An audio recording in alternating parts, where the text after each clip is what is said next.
அனைவருக்கும் வணக்கம். சிம்மா ஜோதிடாலயத்தின் மூலமாக உங்களை எல்லாம் சந்திக்கிறேன், ரொம்ப மகிழ்ச்சி. இன்னைக்கு நம்ம பார்க்க போற பதிவு என்னன்னு பாத்தீங்கன்னா, பூச நட்சத்திரக்காரர்களுடைய குணாதிசயங்கள், அவர்களுக்கு வரக்கூடிய திசைகள் எப்படி இருக்கும், அவருடைய பலன்கள்லாம் எப்படி இருக்கும் அப்படிங்கிறத பத்தி நம்ம இன்னைக்கு பார்க்க போறோம். பூச நட்சத்திரம் 1, 2, 3, 4 பாதங்களுமே பாத்தீங்கன்னா கடகராசிக்குள்ள இருக்கு. அதனால இந்த நட்சத்திரத்தில் பிறந்தவர்கள் எல்லாருமே கடகராசிக்காரர்களாக இருப்பார்கள். இந்த நட்சத்திரத்தின் அதிபதியா யார் வரான்னு பாத்தீங்கன்னா சனி பகவான் தான் இந்த நட்சத்திரத்தின் அதிபதியா வராரு. இந்த நட்சத்திரத்தின் அதி தேவதையா யார் வரான்னு பார்த்தீங்கன்னா குரு பகவான் தான் இந்த நட்சத்திரத்தின் அதி தேவதையா வராங்க. அப்ப இந்த நட்சத்திரத்துல பிறந்தவர்களா யாருன்னு பார்த்தீங்கன்னா தாமரை, பரதன், இவங்களாம் இந்த நட்சத்திரத்தில் பிறந்தவர்கள். அதே மாதிரி இந்த நட்சத்திரத்தினுடைய சின்னம், ஒரு அமைப்பு எப்படி இருக்குன்னு பார்த்தீங்கன்னா ஒரு மாலை போன்ற அமைப்பு தான் இந்த நட்சத்திரத்தினுடைய ஒரு அமைப்பு, ஒரு சின்னமா இருக்கும். இந்த நட்சத்திரம் ஒரு தேவகணம் கொண்ட நட்சத்திரம். தேவகணம் கொண்ட நட்சத்திரம். திருமண பொருத்தத்தின் போது இந்த கணப்பொருத்தத்துல இந்த பொருத்தத்தை பார்ப்பாங்க. அதே மாதிரி இந்த பூச நட்சத்திரக்காரர்கள் பார்த்தீங்கன்னா வாழ்க்கையில எந்த ஒரு விஷயத்தையுமே நேர்மையாக செய்து பழக்கப்பட்டவர்களாக இருப்பார்கள். எவன் என்னமோ பண்ணிட்டு போறான், அதை பத்தி நமக்கு தேவையில்லை. ஆனா நம்ம ஒரு விஷயத்த செய்யறோம்னா அது பர்ஃபெக்டா இருக்கணும், நேர்மையா இருக்கணும். ஒரு வரிசையில் நின்று ஒரு கியூல நின்று ஒரு இடத்துக்கு போறதா இருந்தா கூட யார் எப்படி வேணா போயிட்டு நான் நேராக வரிசையில் தான் போவேன், கியூவில் தான் போவேன் நினைக்கக்கூடிய நபராக, எந்த ஒரு விஷயத்தையுமே நேர்மையாக செய்து பழக்கப்பட்டவர் நபர்கள். அந்த குணாதிசயம் அவர்களுக்குள்ள இயற்கையாவே இருக்கும். அதே மாதிரி ஒரு புதிய விஷயத்தை போய் எங்கேயும் போய் கத்துக்கிறதுக்கோ இல்ல அதை போய் தெரிஞ்சுக்கிறதுக்கோ போக வேண்டிய அவசியமே கிடையாது. ஏன், என்ன காரணம் அப்படின்னா, இந்த பூச நட்சத்திரக்காரர்கள் வாழ்க்கை பாடமே மிகப்பெரிய ஒரு கல்வி. அவர் வாழ்க்கையில ஒவ்வொரு விஷயத்தையும் அனுபவப்பட்டு தெளிந்து கற்றுக்கொண்ட விஷயமே நிறைய இருக்கும். அதை இவங்க எடுத்து பயன்படுத்திக்கிட்டாலே போதும், வாழ்க்கையில மிகப்பெரிய கல்வியா அது மாறிடும். அதனால எந்த ஒரு விஷயத்தையும் புதுசா கத்துக்க வேண்டிய அவசியமே கிடையாது. இவர்கள் வாழ்க்கை பாடமே மிகப்பெரிய கல்வியா இருக்கும் இந்த பூச நட்சத்திரக்காரர்களுக்கு. இந்த ஒருத்தர் லைஃப்ல ஜெயிக்கணும் அப்படின்னு வச்சுங்களேன், இந்த பூச நட்சத்திரக்காரர்களுடைய கூட அவங்க சொல்றதை கேட்டு இருந்துகிட்டாலே போதும், மிகப்பெரிய அளவில் லைஃப்ல அவன் ஜெயிச்சிருவான். இல்ல அவங்க கூட கொஞ்ச நாள் பயணம் பண்ணி அவங்க கூட கொஞ்ச நாளைக்கு இருந்தாலே மிகப்பெரிய அனுபவ பாடம் அவங்களுக்கு கிடைக்கும். வாழ்க்கையில மிகப்பெரிய அளவுல முன்னேறிடுவாங்க இந்த பூச நட்சத்திரக்காரர்கள் கூட இருந்தவங்களே. ஆனா இந்த பூச நட்சத்திரக்காரர்கள் பாத்தீங்கன்னா இவ்வளவு பெரிய அறிவுரையும் இவ்வளவு பெரிய விஷயத்தையும் மற்றவங்களுக்கு சொல்லி கொடுத்து வாழ்க்கையில முன்னேற்ற அளவுக்கு உயரத்துக்கு வர வைக்கக்கூடிய அளவுக்கு திறமை படைத்தவங்களா இருப்பாங்க. ஆனா இவர்களுக்குன்னு சில விஷயங்களை எடுத்து இவர்களுக்கு தேவைப்படக்கூடிய விஷயத்தை எடுத்து செய்ய போகும்போது என்ன தெரியுமா உங்களுக்கு, கூட அப்புறம் பார்த்துக்கலாம், நாளைக்கு செஞ்சுக்கலாம் அப்படிங்கிற ஒரு அசால்ட்டு தன்மை இவருக்குள்ள வந்துடும். அந்த ஒரு மந்தத்தன்மைன்னு சொல்லுவாங்களா, ஸ்லோ அப்படி நாளைக்கு பார்த்துக்கலாம் அப்படிங்கிற எண்ணம் இவர்களுக்கு இயற்கையாவே வந்துடும். அது எங்கிருந்து வருதுன்னே தெரியாது. இந்த மாதிரி செயல்கள்னாலேயே வாழ்க்கையில கிடைக்கக்கூடிய மிகப்பெரிய வாய்ப்புகளையும் வெற்றிகளையும் இழக்கக்கூடிய நிலையெல்லாம் அந்த பூச நட்சத்திரக்காரர்களுக்கு வந்துடும். இது இயல்பான ஒன்றா அமைஞ்சிடும். அதே மாதிரி பாத்தீங்கன்னா பொதுவாகவே இவர்கள் தாயாரோட அன்பை அதீதமா பெற்ற நபர்களா இருப்பாங்க. எங்க அம்மா சொன்னா சரிதான் அப்படிங்கிற மாதிரி அம்மா சொன்னா சரிதான் அப்படின்னு சொல்லுவாங்க பாத்தீங்கன்னா இந்த குழந்தைகள்லாம். அது அந்த குணம் படைத்தவர்களாக தாயாரோட அதீத அன்பை பெற்றவர்களாக இந்த பூச நட்சத்திரக்காரர்கள் இருப்பார்கள். ஒரு விஷயத்த செய்யணும்னு முடிவு பண்ணிட்டாங்கன்னு வச்சுக்கோங்க, ஏதோ ஒரு விஷயத்தை நம்ம செஞ்சாகணும்னு முடிவு பண்ணிட்டாங்க, சொல்லுவாங்களே கங்கணம் கட்டிட்டு இறங்கிட்டான அந்த விஷயத்தை செய்யாம விட மாட்டாங்கன்னு சொல்லுவாங்களா, அந்த மாதிரி ஒரு விஷயத்தை செய்யணும் என்று முடிவு செய்து விட்டால் இவர்களை யாராலும் தடுக்க முடியாது. அந்த விஷயத்தை நல்லதா இருந்தாலும் சரி கெட்டதா இருந்தாலும் சரி, யார் தடுத்தாலும் சரி அந்த விஷயத்தை செய்து முடித்த பிறகுதான் அமைதியா உட்காருவாங்க. அந்த அளவுக்கு ஒரு விஷயத்தை செய்யணும் முடிவு பண்ணி கங்கணம் கட்டிட்டு இறங்கிட்டாங்கன்னா அந்த விஷயத்தை செய்யாம இருக்க மாட்டாங்க, எத்தனை பேர் தடுத்தாலும் சரி. அதே மாதிரி ஒரு மனசுக்குள்ள பாத்தீங்கன்னா ஏதோ ஒரு எண்ணத்தை போட்டு குழப்பிக்கொண்டே இருக்கக்கூடிய நபரா இருப்பாங்க. ஒரு மர்மமாவே இருக்கும் மனசு, புரிஞ்சுக்கவே முடியாது என்னடா செய்யறான், எந்த நேரத்தை என்னடா செய்யறான் அப்படிங்கிற மாதிரி மனதிற்குள்ள மிகப்பெரிய விஷயங்களை போட்டு குழப்பிக்கொண்டே இருக்கக்கூடிய நபர்களா இருப்பாங்க.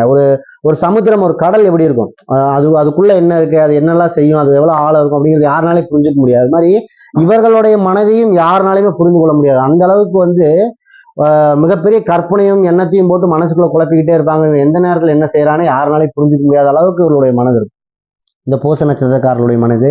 அதே மாதிரி நான் ஒருத்தர்கிட்ட இவங்க உண்மையா ஒருத்தர்கிட்ட பழகிட்டாங்கன்னா ரொம்ப அவர்களுக்கு உண்மையாக இருக்கணும்னு நினைக்கக்கூடிய நபரா இருப்பாங்க.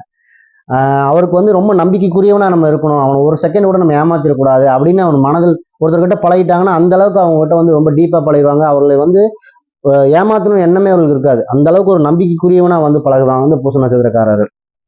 நிறைய நிறைய விஷயங்கள்ல பாத்தீங்கன்னா உணர்ச்சி வயப்படக்கூடிய வாய்ப்புகள் அதிகமா இருக்கும். உங்களுக்கு யாராவது ரொம்ப பழகும் நண்பர்களோ யாராவது ஏதோ ஒரு சங்கடத்தினால விட்டுட்டு போயிட்டாங்க இந்த மாதிரி ஏதோ ஒண்ணுன்னு வச்சுக்கோங்களேன், அவர்கள் நினைத்து ரொம்ப அந்த மனதை அவர்கள் ஏற்றுக்கொள்ள முடியாத நிலையில் இருப்பாங்க. ரொம்ப உணர்ச்சி வயப்படக்கூடிய நபர்களா இருப்பாங்க. அதே மாதிரி சில விஷயங்களை இன்னையோட இந்த விஷயத்தை விட்டணும், அந்த விஷயத்தை நம்ம இனிமேல் செய்யவே கூடாதுன்னு நினைக்கிறாங்க பாருங்க. அந்த மாதிரியான விஷயங்கள் எல்லாம் அதெல்லாம் பாத்தீங்கன்னா அடுத்து கொஞ்ச நேரத்திலே பாத்தீங்கன்னா விட நாளையில இருந்து பாத்துக்கலாம் அப்படிங்கிற மாதிரி சில விஷயங்களுக்கு உணர்ச்சி வயப்படக்கூடிய நிலையில் இருக்கக்கூடியவர்களாக இந்த பூச நட்சத்திரக்காரர்கள் இருப்பார்கள். அதே மாதிரி நிறைய விஷயங்களை பாத்தீங்கன்னா கண்ணால் பார்த்து விட்டு அதை உண்மை என்று நம்பக்கூடிய நபர்களா இருப்பாங்க. ஒரு விஷயத்தை பார்த்து ஆமா இது உண்மைதான்டா நம்பிடுவாங்க. அதனாலேயே நிறைய விஷயங்கள்ல வந்து ஒரு பிரச்சனையா மாறக்கூடிய வாய்ப்புகள்லாம் வந்துடும் இந்த பூச நட்சத்திரக்காரர்களுக்கு. எந்த ஒரு விஷயத்தையுமே அதை பார்த்து ஆமா இது இப்படி இல்லை, அதை தெரிஞ்சுக்கிட்ட பிறகு அந்த விஷயத்துல இறங்குறது ரொம்ப நல்லது. இல்லைன்னா கண்ணால் பார்த்து அந்த விஷயத்தை உண்மை நம்பி இறங்குறப்ப அது சில பிரச்சனைகளை தரக்கூடிய வாய்ப்பெல்லாம் இந்த பூச நட்சத்திரக்காரர்களுக்கு வந்துடும். இந்த பூச நட்சத்திரத்தின் அதிபதியா வரக்கூடியவர் சனி பகவான் சொல்லியிருந்தேன். இந்த சனி பகவானுடைய திசை காலம் 19 வருட திசை காலம்.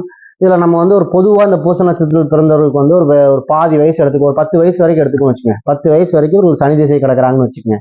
சனி பகவான் பொதுவாகவே ஒரு கர்மஸ்தானத்தை குறிக்கக்கூடிய கிரகம். ஒருவர் செய்த கர்ம பலனை குறிக்கக்கூடிய கிரகம் சனி பகவான் தான். அப்ப இளமை காலத்திலேயே வந்து இவங்களுக்கு சனி திசை முடிஞ்சு போயிடும். 10 வயசுலேயே இவங்களுக்கு சனி திசை முடிஞ்சு போயிடும். அப்ப மிகப்பெரிய ஒரு கர்ம பலனை கழித்து விட்டதாக அர்த்தம். அப்படிதான் அர்த்தம் அதுக்கு. அந்த அளவுக்கு ஒரு நல்ல ஒரு அம்சம் பொருந்தியவர்களாக வந்து இந்த பூச நட்சத்திரக்காரர்கள் இருப்பாங்க. இளமையிலே சனி திசையை கடந்துறதுனால. பொதுவாக இவர்கள் பிறந்த காலத்துல பாத்தீங்கன்னு வச்சுக்கோங்களேன், தந்தையாருக்கு வந்து சில தொழில புதுசாக தொடங்கக்கூடிய வாய்ப்புகள், தொழிலில் சில விரயங்கள் ஏற்படக்கூடிய வாய்ப்புகள்லாம் வந்திருக்கும். இல்லை செஞ்சுட்டு இருக்க தொழிலை விரிவடை செய்யக்கூடிய வாய்ப்புகள், அப்படி தொழில் ஏதாவது பொருளாதார நெருக்கடிகள்லாம் ஏற்படக்கூடிய வாய்ப்புகள்லாம் இந்த பிறந்த காலத்தில் வந்திருக்கும். இளமையிலிருந்தே மிகப்பெரிய ஒரு அனுபவ பாடத்தை கற்றுக்கொண்டே வரக்கூடிய நபராக வருவாங்க இந்த பூச நட்சத்திரக்காரர்கள். இப்போ ஒரு 10 வயசு வரைக்கும் வந்து சனி திசை முடிஞ்சிருச்சு. சனி திசைக்கு அப்புறம் புதன் திசை ஆரம்பிக்கும். புதன் திசை 17 வருட திசை. இந்த 10, 7 ஒரு 17, 27 வயசு வரைக்கும் உங்களுக்கு வந்து புதன் திசை இருக்கும். அப்ப இந்த புதன் திசை பார்த்தீங்கன்னாலே புதன் பகவான் அப்படிங்கிற கிரகமே ஒரு கல்வியை குறிக்கக்கூடிய கிரகம். இந்த கிரகம் பார்த்தீங்கன்னாலே இளமை காலத்துல அந்த கல்விக்குரிய காலத்துல வரனால நிறைய புதன் வந்து நல்ல ஸ்தானங்களில் நின்று திசை நடத்தும் போது மிகப்பெரிய ஒரு கல்வியை கற்கக்கூடிய வாய்ப்பெல்லாம் இந்த பூச நட்சத்திரக்காரர்களுக்கு வரும். அதே மாதிரி இந்த புதன் பகவான் அப்படிங்கிற ஒரு கிரகம் பார்த்தீங்கன்னா நண்பர்களை குறிக்கக்கூடிய கிரகம். நண்பர்கள் வகையில தேவையில்லாத சில பிரச்சனைகளை ஏற்படுத்தக்கூடிய காலமா இந்த 27 வயசு வரைக்கும் இந்த புதன் திசையை வந்து செஞ்சு விட்டுரும். புதன் வந்து 6, 8, 12 மறைந்து நல்ல பகைசாரம் வாங்கி திசையெல்லாம் நடத்தும்போது பார்த்தீங்கன்னா நண்பர்களால சில பிரச்சனைகள் ஏற்படக்கூடிய வாய்ப்பு, நண்பர்களிடையே சில மனக்கசப்புகளை ஏற்படுத்தக்கூடிய வாய்ப்புலாம் இந்த புதன் திசை. நண்பர்கள் கூட சேர்ந்து சில தேவையில்லாத விஷயங்களை செய்யக்கூடிய வாய்ப்பு அதெல்லாம் வந்து புதன் திசை காலங்களில் வந்து பூச நட்சத்திரக்காரர்களுக்கு ஏற்படுத்திடும். அவங்களாம் கொஞ்சம் இந்த மாதிரியான திசை காலங்கள் வரும்போது அதற்கான இறை வழிபாடு எடுத்துக்கொள்வது நல்லது. சில மாற்றங்கள் ஏற்படும் வாழ்க்கையில. அதே மாதிரி காதல் விவகாரங்கள்ல ஏற்படுத்தக்கூடிய கிரகம் வந்து பாத்தீங்கன்னா புதன் பகவான் தான்.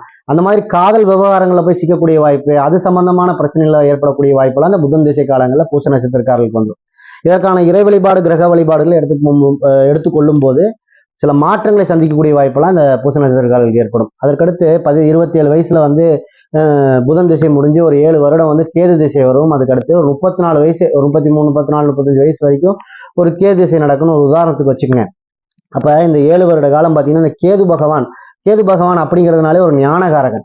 இந்த குறிப்பிட்ட காலம் பார்த்தீங்கன்னா இவங்களுக்கு திடீர்னு இவங்களுக்கு மனதில் வந்து பார்த்தீங்கன்னா ஏதோ ஒரு இனம் புரியாத ஒரு ஞானம் சார்ந்த விஷயங்கள் ஏற்படும். திடீர்னு ஒரு மௌனமா சில விஷயங்கள் இருக்கக்கூடியது, ஒரு அமைதியா இருந்துக்கிறது, நிதானமா ஒரு விஷயத்தை செய்யக்கூடிய வாய்ப்பெல்லாம் இந்த கேது பகவான் திசை காலங்கள்ல ஏற்படும்.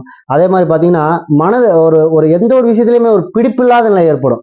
உள்ள பார்த்துக்கலாம், அது அப்புறமேல நம்ம செஞ்சுக்கலாம் அப்படிங்கிற மாதிரி எந்த ஒரு விஷயம் எடுத்தாலுமே அந்த விஷயத்துல எந்திரிச்சு ஒரு வேலைக்கு போகணும், ஒரு விஷயத்த செய்யணும் அப்படிங்கிற ஒரு சூழ்நிலை வந்தா கூட அப்புறம் பார்த்துக்கலாம் கூட அப்படிங்கிற ஒரு பிடிப்பில்லாத நிலையை இந்த கேது பகவான் சில இந்த திசை காலங்களில் ஏற்படுத்திடுவாரு. கேது பகவான் திசை நல்ல திசைகளாக இருந்துச்சுன்னா அந்த 7 வருடம் மிகப்பெரிய வாய்ப்புகளை ஏற்படுத்தக்கூடிய நிலையெல்லாம் வந்து இந்த பூச நட்சத்திரக்காரர்களுக்கு ஏற்படும். அடுத்து கேது திசை முடிந்து சுக்கர திசை ஆரம்பிக்கும். சுக்கர திசை 20 வருட திசை. ஒரு மிகப்பெரிய திசை வாழ்க்கையில ஒரு 34ன்னா ஒரு 54, 55, 56 அப்படி ஒரு அவங்கவுங்க பிறந்த திசை காலத்தை பொறுத்து அந்த திசைகள் மாறுபடும். ஒரு 54 வயசு வரைக்கும் வச்சுக்கோங்க உதாரணத்துக்கு. இது வரைக்கும் வந்து சுக்கர திசை இருக்கும். ஒரு மிகப்பெரிய திசை சுக்கர திசை. ஒரு சிலருக்கு எல்லாம் பாத்தீங்கன்னா வாழ்க்கையில பாதி வரைக்கும் கஷ்டப்பட்டுக்கிட்டே இருந்து பிற்பகுதி வாழ்க்கை மிகப்பெரிய ஒரு யோகமா மாறிடும். ஒரு மிகப்பெரிய ஒரு லட்சங்களை கோடிகளை சம்பாதிக்கிற நபரா மாறிடுவாங்க சுக்கர திசை காலங்களில். அவனுக்கு என்னப்பா சுக்கர திசை அடிக்குதுன்னு சொல்றாங்கல்ல, அதெல்லாம் வந்து சுக்கர திசை காலத்துல சம்பாதிக்கிறது. ஒரு சில பூச நட்சத்திரக்காரர்கள் சுக்கர பகவான் நல்ல ஸ்தானங்களில் நின்று திசை நடத்தும் போதெல்லாம் பாத்தீங்கன்னு வச்சுக்கோங்க மிகப்பெரிய யோகத்தை செய்து விடுவார். அப்படி இல்லைன்னு வச்சுங்களேன், இந்த பொருளாதாரத்தை குறிக்கக்கூடிய கிரகம் சுக்கர பகவான் அப்படிங்கிறதுனால பொருளாதார கசப்புகளை ஏற்படுத்தி கொண்டே இருப்பார் சுக்கர பகவான். இது வரைக்கும் வந்து வாழ்க்கையில நம்ம எந்த விஷயத்தையுமே அனுபவிச்சது இல்லடா, இனிமேலாவது நம்ம அனுபவிச்சிடணும், சில விஷயங்களை அனுபவிச்சிடணுங்கிற எண்ணம் இயற்கையாவே வரும் இவர்களுக்கு. அப்ப அந்த மாதிரியான சில விஷயங்களை அனுபவிக்கக்கூடிய வாய்ப்பெல்லாம் இந்த சுக்கர பகவான் ஏற்படுத்தி கொடுத்துருவார். சில விஷயங்கள் தேவையில்லாத விஷயங்கள்ல வந்து மிகப்பெரிய அளவில் அனுபவிக்கக்கூடிய வாய்ப்பு, அதனால சில பிரச்சனைகள் ஏற்படக்கூடிய வாய்ப்பு, பொருளாதார இழப்புகளை சந்திக்கக்கூடிய வாய்ப்பெல்லாம் இந்த சுக்கர பகவான் திசை காலங்கள் நடக்கும். இதையெல்லாம் வந்து அவரவர் சுய ஜாதகத்தை வந்து பார்த்து அதுக்குள்ளே கிரக பலன்களை தெரிந்து கொள்ளும் போது அதுக்கான இறை வழிபாடு கிரக வழிபாடு எடுத்துக்கும் போது மிகப்பெரிய ஒரு மாற்றத்தை சந்திக்கக்கூடிய வாய்ப்பெல்லாம் இந்த பூச நட்சத்திரக்காரர்களுக்கு வரும். இப்போ நான் சொல்லியிருக்க பலனெல்லாம் பார்த்தீங்கன்னா ஒரு 54 வயது வரைக்கும் பூச நட்சத்திரக்காரர்களுக்கு வரக்கூடிய திசையை பொறுத்து ஒரு பொதுவான பலன்களை பற்றி நம்ம சொல்லியிருக்கோம். இவர்களுக்கு இப்படியெல்லாம் இருக்கும் இந்த மாதிரியான. இது அவரவர் சுய ஜாதகத்தின் அடிப்படையில லக்னங்களை எடுத்து அதற்கான பலன்கள் அதற்கான கிரக அமைப்புகளை எடுத்து பலன் சொல்லும் போது பார்த்தீங்கன்னு வச்சுங்களேன், மிக துல்லியமான பலன் நம்மளால சொல்ல முடியும். அதற்கான திசை பலனை சொல்ல முடியும்.